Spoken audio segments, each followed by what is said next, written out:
यात्रियों से भरा एक हवाई जहाज अचानक समुद्र की गहराई में जाकर गिर गया। लेकिन सबसे हैरानी की बात यह थी कि जहाज के अंदर एक बूंद भी पानी नहीं आया। सभी लोग जिंदा थे, लेकिन उनकी असली मुसीबत अब शुरू होने वाली थी। शुरुआत में लोगों को लगा कि वे बच गए हैं, लेकिन जल्द ही उन्हें समझ आया कि जहाज समुद्र की सतह से कई 100 मीटर नीचे फंसा हुआ है। अगर जहाज के अंदर की ऑक्सीजन खत्म हो गई तो वहाँ मौजूद कोई भी इंसान जिंदा नहीं बचेगा। मुसीबत यही खत्म नहीं हुई। इतनी गहराई में होने की वजह से जहाज का संपर्क पूरी तरह टूट चुका था। कोई सिग्नल बाहर नहीं जा रहा था। उधर एयरपोर्ट पर भी किसी को पता नहीं था कि इस फ्लाइट के साथ हादसा हो चुका है। अब सभी लोग उसी तंग केबिन में बैठे मौत का इंतजार कर रहे थे। तभी एक यात्री की नजर खिड़की के शीशे की छोटी सी दरार पर पड़ी। वहाँ से धीरे धीरे समुद्र का पानी अंदर आने लगा था। अब सभी को समझ आ गया कि अगर कुछ नहीं किया तो बचना नामुमकिन है। तभी कप्तान अर्जुन ने एक बहुत बड़ा जोखिम उठाने का फैसला किया। उसने सोचा कि अगर किसी तरह सिग्नल भेजने वाला यंत्र जहाज के बाहर पहुंचा दिया जाए तो शायद बचाव दल तक उनकी खबर पहुंच सके। लेकिन यह काम आसान नहीं था। जहाज समुद्र की बहुत गहराई में था। वहाँ पानी का दबाव इतना ज्यादा था कि अगर जहाज की सुरक्षा से बाहर निकले तो इंसान का शरीर उसे सहन नहीं कर पाएगा। फिर भी यही आखिरी उम्मीद थी। कप्तान अर्जुन और उसका साथी रोहित तुरंत तैयार हो गए। दोनों ने सुरक्षा जैकेट पहन ली। जैसे ही वे बाहर जाने वाले छोटे कमरे में पहुंचे, अंदर मौजूद इंजीनियर ने दरवाजा बंद कर दिया ताकि बाकी यात्रियों तक पानी न पहुंचे। अब दोनों उस छोटे से कमरे में बंद थे। योजना सुनने में आसान थी, लेकिन उसे पूरा करना लगभग नामुमकिन था। जैसे ही अर्जुन ने बाहर का दरवाजा खोलने वाला बटन दबाया, समुद्र के पानी का जबरदस्त दबाव अंदर आ गया। देखते ही देखते पूरा कमरा पानी से भर गया। तेज टक्कर की वजह से रोहित वहीं बेहोश हो गया। अर्जुन ने तुरंत अपना ऑक्सीजन मास्क उतारकर उसके मुंह पर लगा दिया, लेकिन अगले ही पल उसे समझ आ गया कि अब बहुत देर हो चुकी है। अर्जुन ने भारी मन से उसे वहीं छोड़ दिया। उसके पास रुकने का समय नहीं था, क्योंकि जहाज के अंदर बैठे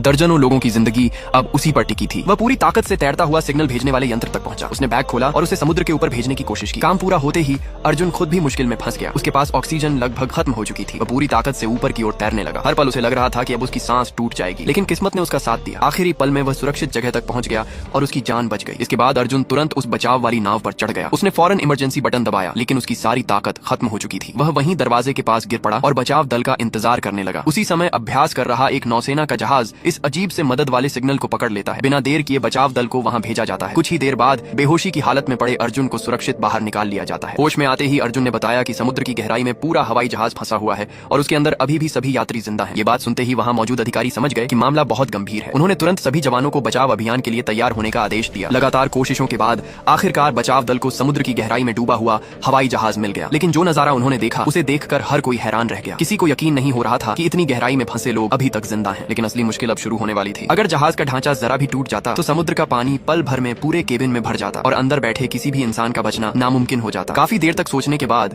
बचाव दल ने एक बहुत ही साहसी योजना बनाई। उन्होंने फैसला किया कि बड़े बड़े हवा से भरने वाले गुब्बारों की मदद से पूरे हवाई जहाज को धीरे धीरे ऊपर उठाया जाएगा। समय बहुत कम था, इसलिए सभी लोग तुरंत काम में लग गए। सबसे पहले उन्होंने जांघ जितनी मोटी मजबूत पट्टियां हवाई जहाज के नीचे से निकाली। फिर उन पट्टियों से बड़े बड़े हवा वाले गुब्बारे बांध दिए। इसके बाद उन गुब्बारों में हवा भरने के लिए पाइप जोड़ दिए गए। सारी तैयारी पूरी होते ही बचाव दल थोड़ा दूर हट गया, ताकि अगर हवाई जहाज अचानक ऊपर आए तो किसी को चोट न लगे।